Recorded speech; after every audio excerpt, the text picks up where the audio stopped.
The CRAIN'S Chicago Business Newspaper, the section Small Businesses. And the article is written by Kara Jepson.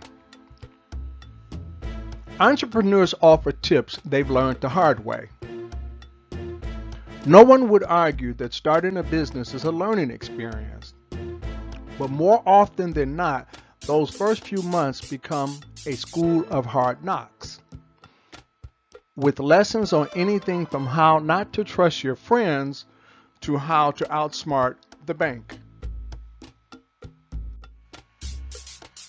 Crain's asked several area business owners to identify the one thing they wish they had known about starting their own business. For some entrepreneurs, not knowing what they were getting into was a good thing. Others found that they had underestimated the impact the business would have on their personal and professional lives. Nearly all said they would make some changes if they had it to do all over again.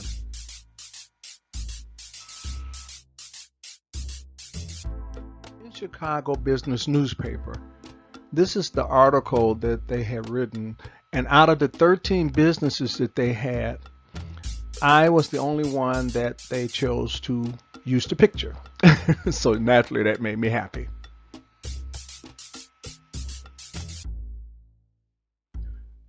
The first business, Maxine was happy not knowing how many other people are out there doing the same thing that she's doing. Also, how much of her time would be diverted from her favorite activities, which is designing furniture, to the marketing and business aspect of running a company. If Maxine knew these things earlier, she may not have opened her business and would have given into those fears and worries. A lot of people do that when they know that something's too much for them, so they think, and so they choose not to do it. But in this case, like it indicates that she didn't know these things existed, so that really helped her. So this can be very much in your future, so pay very close attention to each of these. Second is Andrea. Making a business plan is never a bad idea, she said. She and a friend started a company that they just fell into. So it's like when you're starting something and you decided to do it, and then next you know you're in business. Then before she knew it, they had a business and there was no way out. So it was kind of overbearing. And her knowledge she learned from them, if they were to do this all over again, they would set up a corporation or get together with an attorney and an accountant and get a bank account in line first. They kind of done this backwards. So when you're doing something, you want to start with all these other things first. You don't want to find this stuff out later. That's very difficult, and it can really hamper your business, and it can also help you to close. So you want to pay attention to each of these, because each of these different businesses had wonderful ideas and learning experiences. Jody. Planning was also an issue for Jody, who didn't have the time to advertise before opening. She had so much renovation to do that she put all of her time and energy into it for 2 months. It wasn't until after the opening that she was able to design business card and put up a sign. So doing this actually slowed down her growth in the business, in the beginning of the business. So when you kind of procrastinate about advertising, this can hurt you, because then you're open, but no one knows you exist. So you want to get all this out of the way before you even start. And the best way to do that is to indicate that a business is coming. So you indicate that this is the business coming, this is the type of business. You can even put up a website or just flyers around the place to let people know this is occurring or about to occur.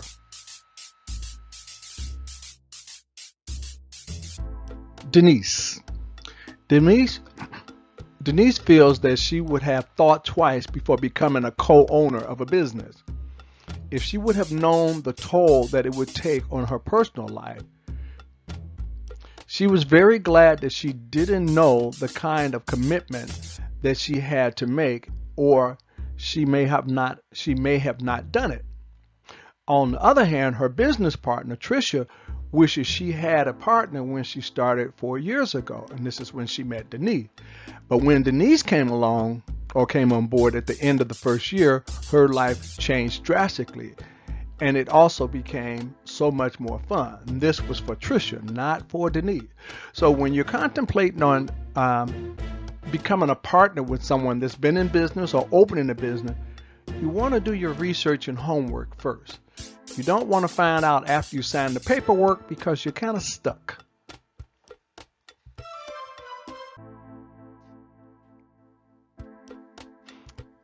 Anita.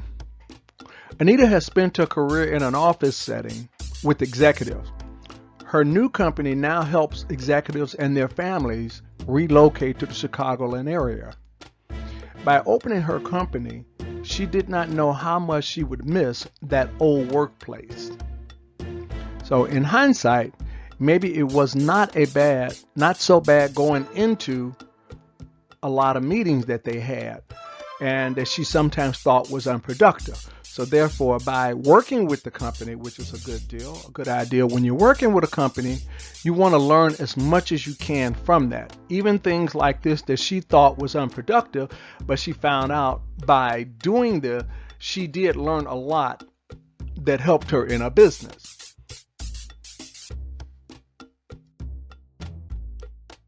Be sure to subscribe and ring the bell to be notified of additional business-related videos that we have coming. And also, if you have any comments, please leave them below, or suggestions, or sometimes people might just have questions pertaining to their business. You can shoot me a comment. Thank you.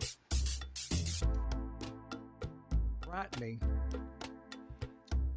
Referrals from friends can be very dangerous, says Rodney, a website-based job search company in Chicago. He said he hired a friend of a friend for a marketing position, and she totally bombed. He lost money because he had to pay her until he was certain she wasn't going to work out. But he didn't let this mistake trip him up. So therefore, by learning this error, he chose to continue working instead of dealing just with that. So, in his response, if you're waiting for a problem to be resolved before going on to another, you'll never get anywhere, he says. You must realize everyone else is busy too, and keep moving. So therefore, when you have a problem, yes, you got to deal with the problem, but yes, you got to still continue business. So a very good lesson learned. Raymond was amazed by how long he had to wait for things like loan application to be processed. Before he opened his business, he tried to secure startup money for a warehouse. The loan process took 6 months, so it made it very difficult for him to proceed. So he learned you cannot make fast decisions because you don't know whether or not you're going to get the funding. So a lot of times people do this. They'll take their life savings and they'll spend it up while they're waiting on a loan because they feel that the loan is coming through, and then they'll just put the money back. But that's if the loan comes through. So you want to pay close attention when you're doing that. So therefore, just, take it easy. Take your time. Being excited is beautiful, but don't get overly excited because that causes huge mistakes. And this was my response to the question in the newspaper. People make the mistake of basing everything on a loan. I raised my own funds when I started my first business because I hate and always have hated rejections. So you put together a great business plan, you pay an attorney, you pay an accountant, you even pay a lawyer.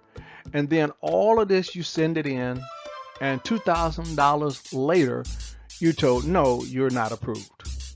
Because when you're a new business starting out, companies do not want, meaning loaning institutes, do not want to take a chance on you. When you've established, they are a little bit more lenient, not guaranteed, but they're lenient a little bit more. But a startup is very difficult to secure a loan. So if I had waited on a bank to open and they told me no, I couldn't have opened. But naturally, I didn't wait.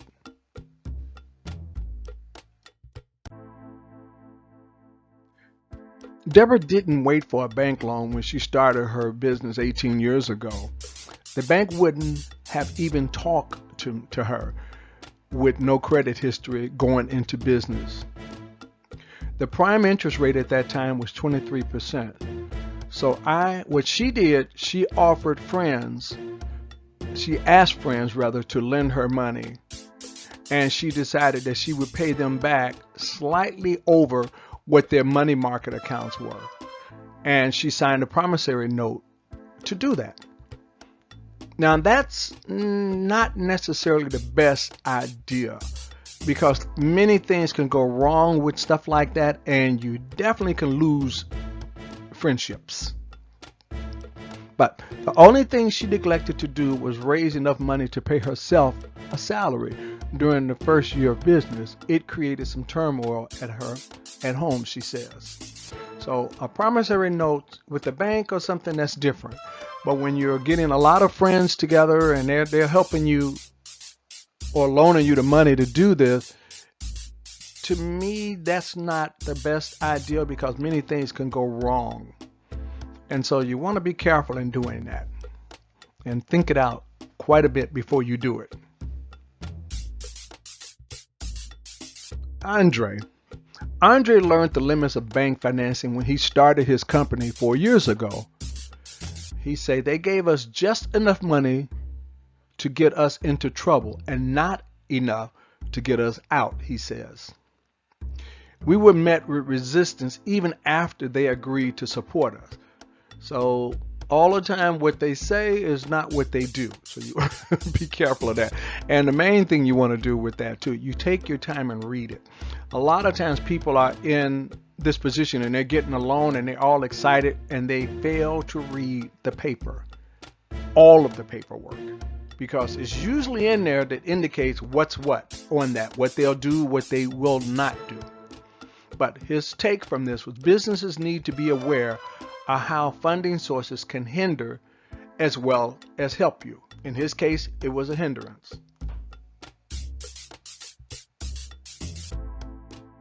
Gomez.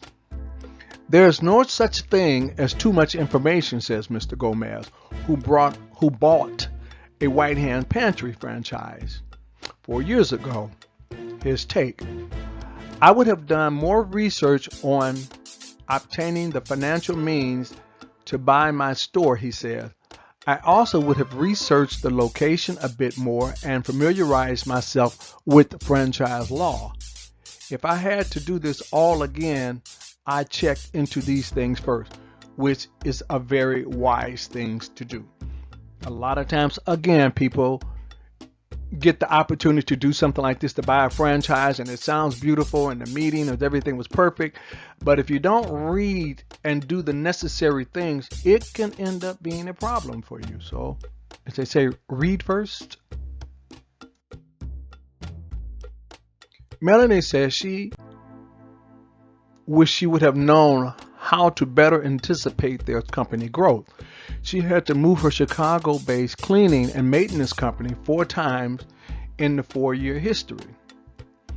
And this is something that she wished she would have known about, but when you're opening a business, you cannot really dictate what's going to happen. You hope this happens. So what happened in her company, she grew relatively fast. And therefore, by growing, she needed more space. And each time she had to keep moving because she was getting larger, she needed more space again. So what happens in a case like this, you kind of at a catch-22. Because let's say hypothetically, if she would have taken a large place first and then the business didn't grow, then her expenses outweigh her income.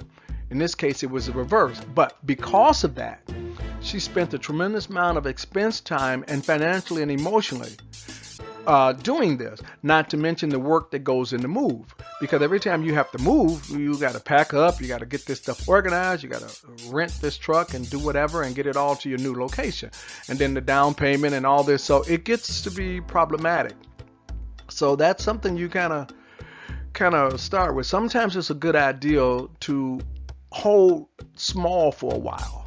So in a case like that, say you get a particular business location, and if they might have additional locations on site, you can rent that other space versus moving. That works out a lot of times. And usually when you take a second space, most places would discount that one for you. So, but that's all part of your negotiation. So you have to talk to them and ask them about that. Tobiasen. Growing from a two-person operation in 1991 to having 26 employees today made it difficult for Richard, president of the Evanston-based company, to maintain control of